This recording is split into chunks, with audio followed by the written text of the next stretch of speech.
Yeah, g'day. Welcome to the Best On Ground podcast, our last episode for the year. Of course, the Wallabies in action tomorrow night against Argentina in the final match of the Tri-Nations series, trying to finish the year on a positive note after that 15-all draw in Newcastle last time they met. My name's Pete Fairbairn. I'm your host. As always, I'm joined by the wonderful Jim Tucker, rugby journalist extraordinaire up here in Brisbane. How are you, Jimmy?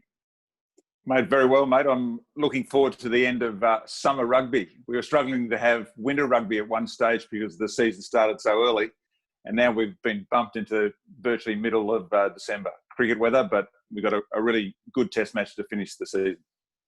Yeah, and hopefully that summer weather means that we've got some nice attacking rugby and plenty of open play. We'll talk about what we might see from those teams this weekend and a bit of a broader look at the game of rugby in general, some of the criticism around how some teams are approaching that globally. We're really pleased to have on the line with us today. He's one of the great characters of Australian rugby, a fantastic fella, of course, has played with the Melbourne Rebels, New South Wales Waratahs, and the last couple of years has played a critical role at the Queensland Reds in their young and exciting backline. I speak, of course, of Bryce Hegarty. How are you, mate? Good, guys. Thanks for having me on. Should be a bit of fun. Nice of Bryce to get the pythons out for the podcast as well. We did actually have to ask him to put that singlet on. He was shirtless, but very kind of him to do that nonetheless.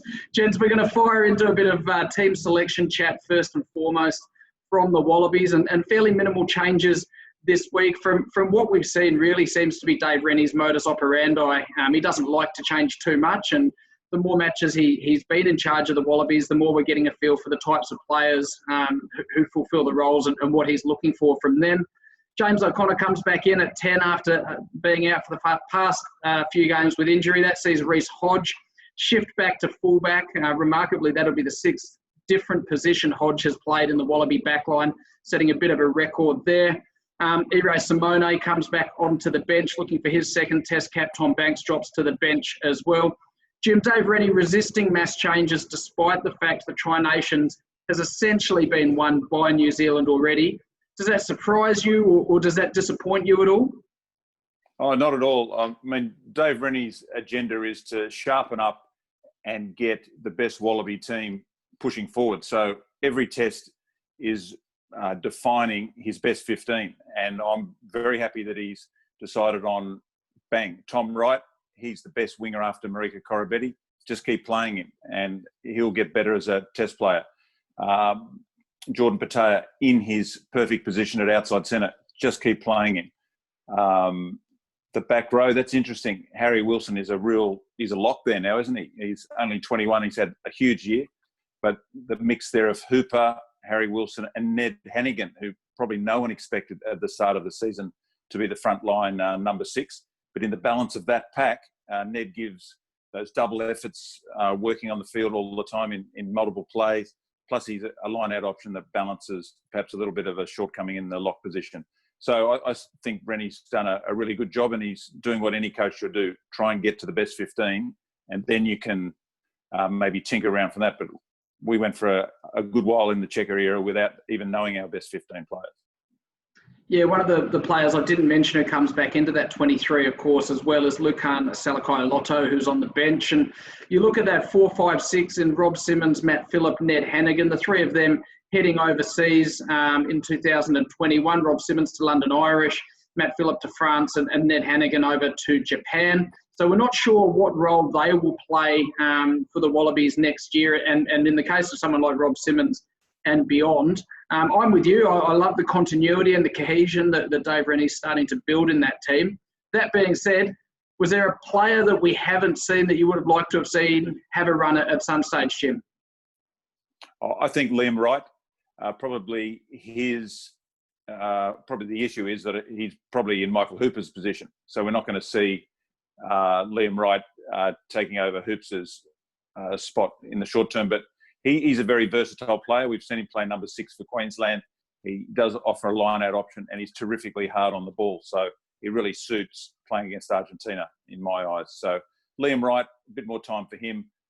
We haven't seen much of Tate McDermott. He's a terrific player, but I can't fault that Dave Rennie also has some other very good halfbacks with Jake Gordon. He's got a lot to offer as well. So good that it's competitive and we'll just see how it shakes down in the next 12 months. Yeah, two good options there, and I can't help but agree with you. I also would have liked to have seen a bit more footy for Jordan Uelese, who obviously has had a couple of fairly injury-interrupted years, but brings a bit of starch when he comes off the bench in that replacement hooker's jersey. But Bryce, a teammate of yours who's had a fantastic international season is Brandon Paenga-Amosa. Also, of course, looking at your mates from the back line in Hunter Paisami and Jordan Petaia, now gelling as a Wallabies midfield combination and possibly looking to do that for the Queensland Reds next year as well. Those guys in particular, Paenga-Amosa, Paisami and Petaia, heading into this international season, were you expecting them to be such integral members of that Wallabies team? Oh, I suppose heading into the season, potentially maybe not. Someone like Brandon, I think, who's obviously been there before, and had some time out. And I think he really grew as a person and as a rugby player. And you kind of seen what he's done over the past, I suppose, few months, and he's become a mainstay in that front row on the side. And he's a really good player with a really good attitude. And I've been super proud of someone like Brandon because he's worked for it and he's worked really hard. He worked really hard during our season, and he's reaping the rewards. Sorry, there's just a dog in here. Just a dog, of course. That's the Hegarty family dog.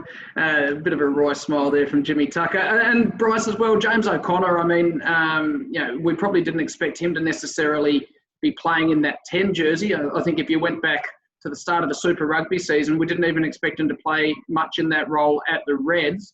But how exciting is it for you to see Rabs and then Hunter and Jordan really starting to build those combinations in key positions? Yeah, it's really good.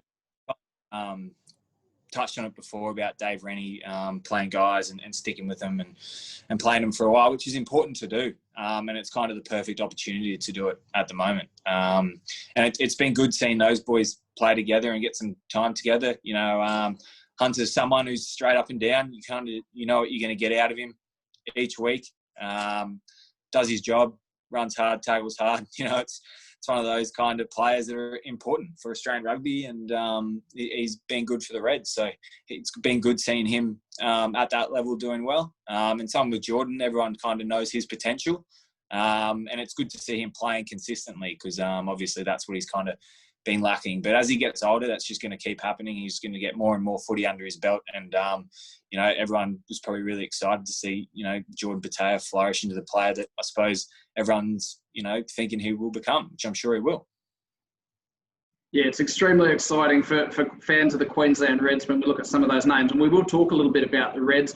Jim, you mentioned Harry Wilson. You mentioned also Tommy Wright and Bryce spoke about Hunter Paisami. Three guys who, in their rookie test season, seem to have really secured starting places in that team. If you had to single one of those three out, who's impressed you the most, which one would it be?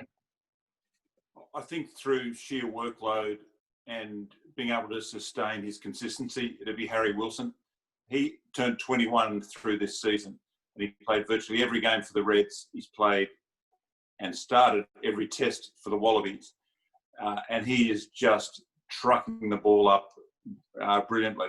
He has so much more to his package as well. Like has got a sixth sense for backing up a break, which some of our back rowers haven't had over the last few years. Harry's got a really nifty art for being in the right spot to link.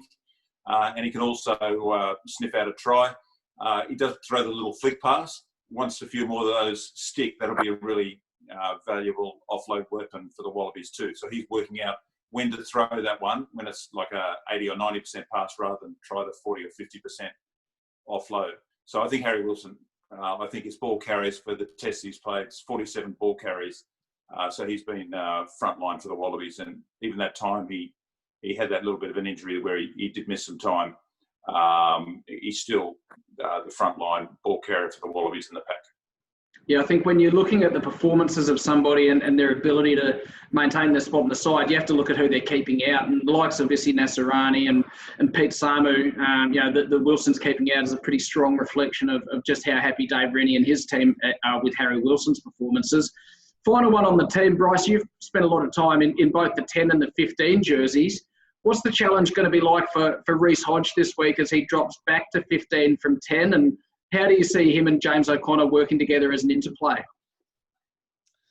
I think Reece would probably be looking forward to it. To be fair to him, it's probably more of a natural position for him. And you saw even how he was playing 10. It was a little bit more of, he was playing it more so like a 15 role anyway, you know, and carrying the ball strongly and playing. You know, he plays on the wing as well. He's a very versatile player, and he looks good when he runs. You know, runs hard, and he's got a big kick on him. So I'm sure the Wallabies will use that to their advantage. You know, James will dig into the line a bit more and, you know, maybe create a few more headaches in that regard. And Reece will be a bit wider and, you know, use his strengths, just, you know, his ball running game and his big boot. So I'm sure he'll be really looking forward to playing 15 and maybe being a little more free. In general, there's been a lot of conjecture, not necessarily just in Australia, you know, certainly in New Zealand, but also over in the Northern Hemisphere with the Autumn Nations Cup that's being played over there. Just a lot of conjecture about the state of rugby, its ability to entertain the masses in comparison to other sports, the amount of kicking involved in rugby at the moment, and the, you know, the real focus and emphasis on defence. Bryce, how do you see the game at a professional level at the moment? Do you think that it is markedly different than perhaps where it was at 5 or even 10 years ago? You know, I don't know, because I think it's one of those things, like a good game of rugby, there's not much better to watch, really. When the ball's flowing and moving, it's such a good spectacle. And that's probably the challenge, to ensure more games are like that.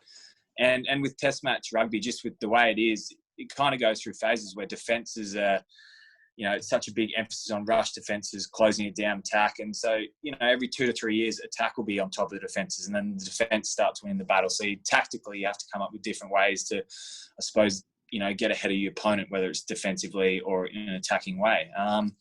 And in regards to kicking, like it is a challenge, because I understand it can be quite monotonous and that's happening in the games based on that. But often overseas, the games, they're in conditions that aren't that pleasant as well. And you kind of, sometimes playing without the ball's actually going to win you the game. And kind of, you see teams do that often.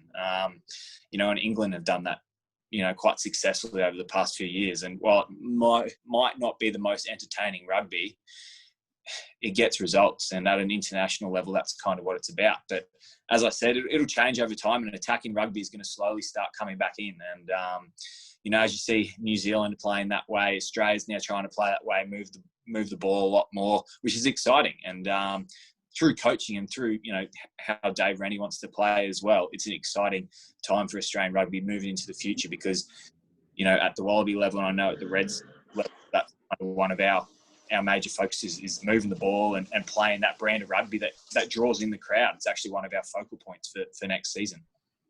Yeah, you're a bit damned if you do and damned if you don't. I mean, people were pretty critical of Michael Checker, you know, towards the back end of his Wallabies reign, that he was so committed to playing with ball in hand and obviously didn't experience the results that the public necessarily wanted from him. So, you know, winning a Rugby World Cup playing a defensive style of rugby would probably make a lot of people very happy in Australia. Jim, one of the suggestions that we've seen from the likes of Nigel Owens and Eddie Jones was that maybe one way to open the game up would be to reduce the number of substitutions, very similar to what we've seen in the AFL with the number of rotations of their interchange bench, designed to increase fatigue and therefore open up more space on the field and encourage, you know, more mistakes almost.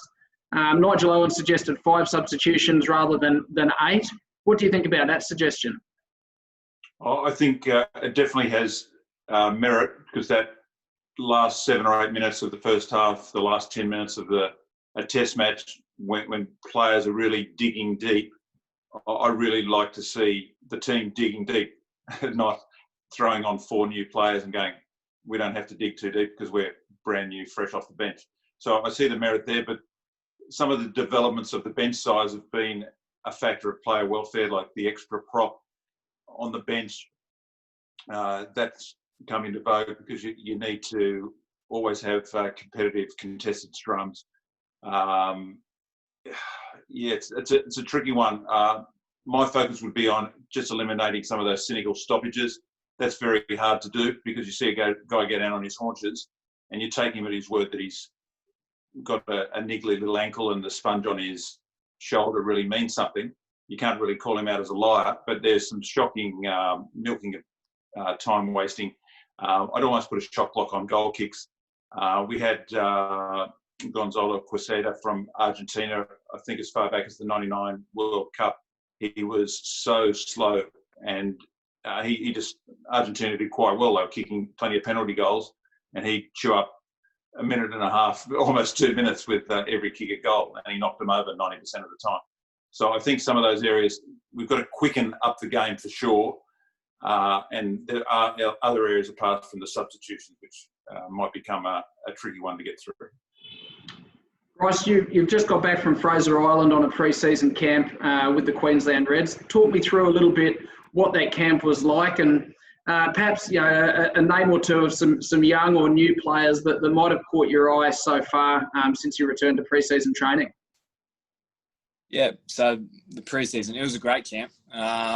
Boys were fishing, swimming up at Fraser. It was really good, actually, just to spend some time together. And there wasn't, any too challenging physical kind of tasks or anything we had to do. Honestly, it was just about bonding together as a group, setting your tents up together, all the fun camping things, taking your full drives up there, teaching some boys who hadn't really done much kind of driving on the sand to actually experience it, and it was really fun. We really enjoyed it. And different friendships have kind of built from that. So I think it was really, really valuable. And in terms of preseason, look, we're only a week in, and guys have been doing really well. There's Ryan Smith in the forwards, second rower.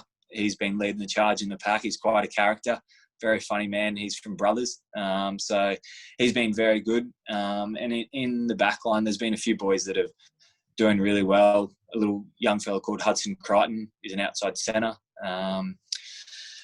Is a talented footballer, and I'm liking what I see from him at the moment. Brian, so if I could just ask you, that there must have been a couple of bad city slickers there who didn't really know how to put up a tent. Anyone you want to finger? Yeah, definitely a few. Surprisingly, Hamish Stewart wasn't that great, and he's bloody from the country. But he's an absolute legend of a bloke. But a few of the boys are out of their depth. But I suppose that was the beauty of the camp, because now they know how to put up a tent. So it was good fun. Always learning. Jim, obviously you finished up at the Courier Mail this year after decades of outstanding service, reporting on the game of rugby and other sports as well. What does that mean for 2021? Do you get to go in with the great unwashed at Suncorp Stadium and enjoy the game in the stands, or will you, as a Suncorp Stadium Media Hall of Famer, will you still be finding your way to the media box? I'll go to the media box just for the complimentary pizza slice just before the game. But no, very happy to sit in the stands. Soaked up the test match there against the All Blacks from the high altitude seats, and that was fantastic. And take my sons along to the game just in the little normal aisle and but it's a really great venue to watch rugby. And one of the things oftentimes that media guys comment on is when you put the glass between viewers and the action, you lose that connection of that great instantaneous throb from the crowd when something big happens, or even small. So that's a great thrill, just listening to the crowd getting involved. And that's really the thing that Dave Rennie has started to do, hasn't completed the task, is get that fan connection to what's happening on the field. I'm really disappointed this Saturday night isn't being played for the Tri-Nations silverware. That's what the Wallabies blew their lines essentially in that 15-all draw with the Argentinians. They would have been home and hosed, bang, going for the trophy. But just the difference that hiccup makes to what this game has in terms of build-up and what it means. It's just the last test. It's not for the silverware. So Australia have to stop fluffing their lines, and that'll make a big difference in the years ahead. Yeah, I was in the stands for that Bledisloe clash as well. I must admit, I don't mind doing my best work behind glass with a bottle of Crown Lager, wearing a bag of fruit, but I did enjoy being in the crowd for that atmosphere. We're going to have to wrap this up very shortly. Before I let you both go, a question for you both to finish on today. We'll start with you, Bryce, but what's exciting you most about the state of Australian rugby heading into 2021? I think just the potential that is there, and the kind of hunger around all the boys coming in as a team. It's generally a younger kind of feeling amongst the squads. So I think that's exciting. And I also think, the free to air, that'll be amazing. Getting it to that, it's been kind of a long time coming. It's really exciting. I know all the boys are really pumped up for that. And, I personally, I just feel really, really keen and eager to get back cracking into the season, because obviously 2020 was quite a frustrating and, challenging old year for everyone, not just rugby players, but kind of the season was split in half and it was quite messy. So I think everyone's looking forward to getting back into that normality. I think the competition structure they've put in is going to be really exciting and a really good challenge for, all the teams. And yourself, Jim? I'm super excited about Origin Rugby. I think that'll be sensational. Channel 9 know how big a ticket that is, and they'll collaborate with Rugby Australia and absolutely make it happen next year. That'll see Harry Wilson and Lukan Salakai-Loto playing in the New South Wales colours. Obviously, you've got Brad Thorne. Wouldn't he be a great Origin-style coach, perhaps, with all the mood and attitude that he knows exists around Origin football? So that's a big one for me. And just the change up to Super Rugby, make it different and have that Trans-Tasman crossover series at the end of a really good All-Australian Super Rugby component. So there are a couple of things that really excite me, and just hoping Rugby Australia can be nimble next year, fire up some of the school rugby competition, because AFL has crept into Queensland schools like never before because of the AFL that's been based in Queensland for this whole COVID period. So rugby has got to get off its backside or be left behind at schools level. Yeah, well said. I think for mine as well, a couple of things we haven't mentioned. Obviously, the rugby sevens at the Olympic Games. I feel like, in a sense, the extra 12 months is actually not a bad thing for both our men's and our women's teams. For our women's team to continue to go back towards their best, which saw them win gold in Rio in 2016. And for the men's team, it gives an opportunity for some of those guys who are spending time in Super Rugby programs, guys like Lockie Anderson and Louis Holland down in Melbourne.